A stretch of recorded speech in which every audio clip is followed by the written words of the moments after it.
कांग्रेस के सदर मल्लिकार्जुन खड़गे ने वज़ीर आज़म नरेंद्र मोदी पर सख्त तनकीद करते हुए कहा है कि वो ऑपरेशन सिंदूर को सियासी फ़ायदे के लिए इस्तेमाल न करें। शहर में नामा निगारों से बात करते हुए खड़गे ने कहा कि कभी कभी इक़्तिदार में रहने वालों को खामोश रहना पड़ता है। उन्होंने वज़ीर आज़म से अपील की कि वो इंतखाबी मुहिम से ज़्यादा मुल्क की सलामती पर तवज्जो दें, ख़ासतौर पर ऐसे हसास मौक़ों पर। खड़गे ने कहा कि मोदी को इलेक्शन से दूर रहना चाहिए और मुल्क पर तवज्जो मरकूज़ करनी चाहिए। मैं ये किसी सियासी मुखालिफत से नहीं बल्कि संजीदगी से कह रहा हूँ। दुश्मन पर ध्यान दें, खुद की तारीफ़ें करना बंद करें।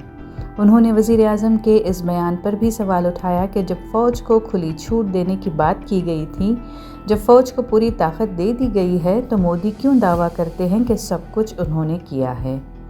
खड़गे ने सियासत में ज़ब्त की अहमियत पर कहा कि जब भारत और पाकिस्तान के दरमियान कशीदगी बढ़ी थी तो पाकिस्तान की पार्लियामेंट ने भी तय किया था कि ऐसे वक्त में मुल्क के ख़िलाफ़ कुछ नहीं बोला जाएगा।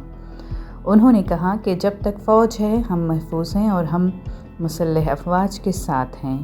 ऑपरेशन सिंदूर के सिफारती पहलू पर बात करते हुए खड़गे ने कहा कि कई जमातों के वफूद भारत का मौक़िफ़ समझाने के लिए दूसरे मुल्कों का दौरा कर रहे हैं।